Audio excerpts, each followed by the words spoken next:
Saya sekarang sudah bersama Ustadz Wijayanto masuk dalam segmen Tanya Ustadz Wijayanto.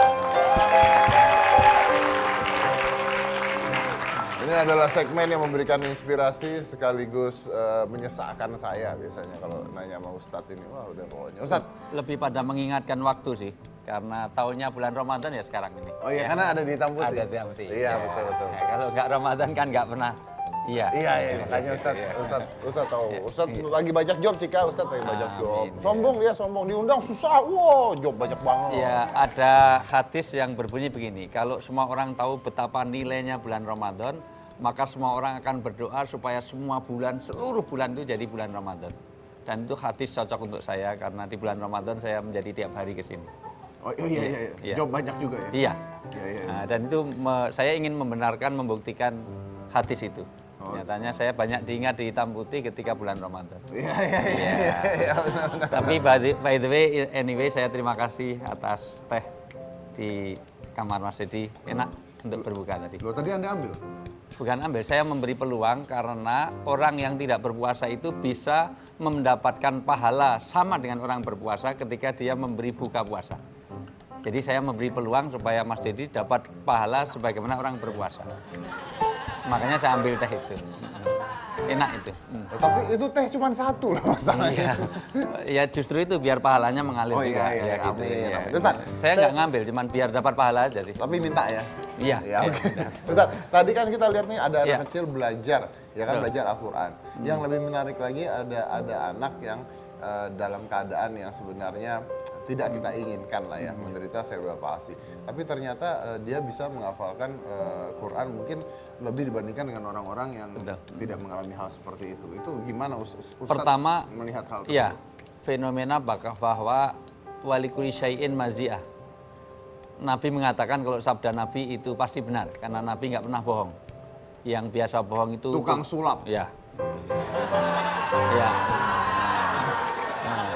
Syukur kalau ngaku sendiri, syukur. Tahu Pak Tarno, itu. Iya, itu ya. Makanya bantu-bantu ya gitu ya. Oke.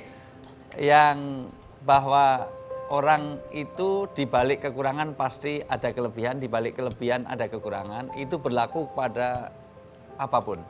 Bersuami istri juga begitu, ada kekurangan, ada kelebihan.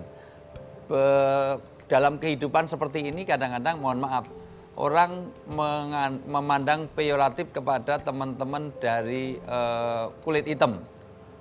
Bahkan mohon maaf di Amerika itu orang yang black belt di tempat-tempat orang hitam itu aksesibilitasnya berbeda dengan orang kulit putih. Tetapi ternyata di kulit hitam itu satu suaranya sangat baik. Genetiknya lebih bagus dibandingkan genetiknya lebih baik.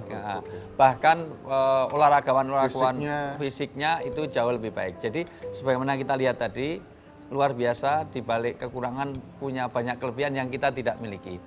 Orang-orang yang nggak bisa melihat ternyata dia lebih kuat ingatannya daripada orang yang melihat. Bahkan, mohon maaf, saya punya tukang pijit itu bisa membedakan antara uang yang kadang-kadang kita keliru. Mohon maaf, keliru membedakan uang, tetapi orang buta pun bisa, orang yang tidak melihat pun, tunanetra pun bisa melihat uang. Jadi, demikian juga ini, orang yang kekurangan kadang-kadang ada kelebihan yang banyak diberikan oleh Allah pada kita. Itu pembelajaran pertama. Pembelajaran kedua, menghafal Quran itu jauh lebih mudah bagi orang-orang yang polos-polos seperti itu. Karena di antara memudahkan hafalan Quran itu kalau orang tidak banyak melihat maksiat. Jadi seperti Mas Dedi, seperti saya, seperti saya.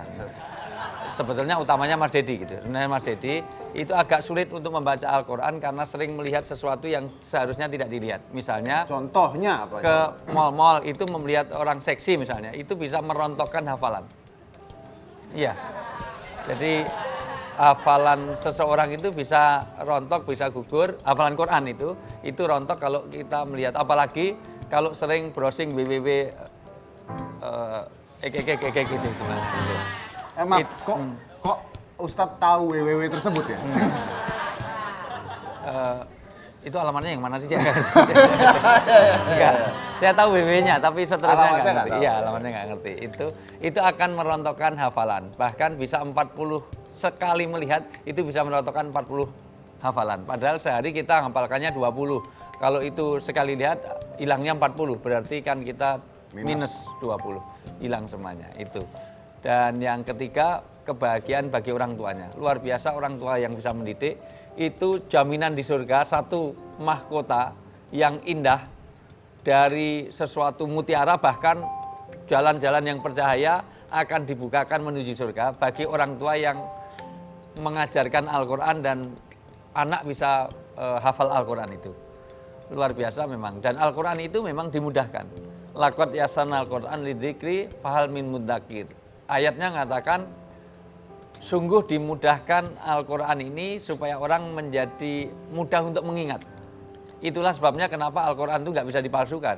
Karena setiap orang itu, mohon maaf, di India, di Pakistan, di Bangladesh itu setiap tahun itu mewisuda tahfidz Quran itu lebih dari hampir 1 jutaan. 1 juta orang itu hafal Quran, sehingga nggak bisa dipalsukan. Tidak bisa Al-Quran tidak bisa dipalsukan. Tapi dikorupsi bisa tuh. Bisa itu. Ya. Tapi yang dikorupsi bukan Qurannya, uang Qurannya. Uang Qurannya ya, dikorupsi bisa. Ya. Itulah maka salah satunya diantaranya adalah bahwa Al-Quran itu satu-satunya kitab yang penghafalnya paling banyak. Kitab undang-undang saja tidak semuanya hafal. KUHP itu tidak sebanyak Al-Quran, tetapi lawyer terhebat aja tidak hafal satu persatu. Itu semuanya. Jadi intinya sebenarnya dipermudah, ada caranya dan mudah sebenarnya kalau mau. Gitu. Tapi tidak bahkan semua orang bisa ya. Iya, Al-Fatihah saja itu banyak yang hafal. Bahkan tidak hanya orang Islam. Teman saya aja banyak yang non-Muslim itu hafal Al-Quran, itu hafal Al-Fatihah. Bismillahirrahmanirrahim itu hafal. Assalamualaikum juga. Mas Dedi aja ketemu saya Assalamualaikum terus. Jadi hafal juga, padahal saya nggak pernah ngajari. Itu semuanya. Iya. Saya maaf Pak, karena setiap kali Ustadz ngomong Assalamualaikum, saya jawab Waalaikumsalam, ST saya diambilkan di ruangan. Ya, saya bukan ngambil, saya memberi peluang untuk meningkatkan derajat di surga nanti, karena sebaik-baik orang itu yang tangan di atas lebih baik daripada tangan di bawah. Jadi yang memberi lebih baik daripada yang menerima. Maka tangan di atas lebih baik daripada tangan di bawah. Iya. Makanya saya tadi ngambilnya dari atas. Iya, benar. Jadi tehnya kan teh kaleng. Makanya tak ambil dari atas. Karena yang atas lebih baik. Yang di bawah kan Mas Dedi. Di sini punyanya Mas Dedi. Terus saya ambil gini. Jadi yang di atas lebih baik daripada yang di bawah. Iya. Itu begitu. Tolong dikunci ruangan saya mulai besok kalau ada Ustadz Wijayanto ya.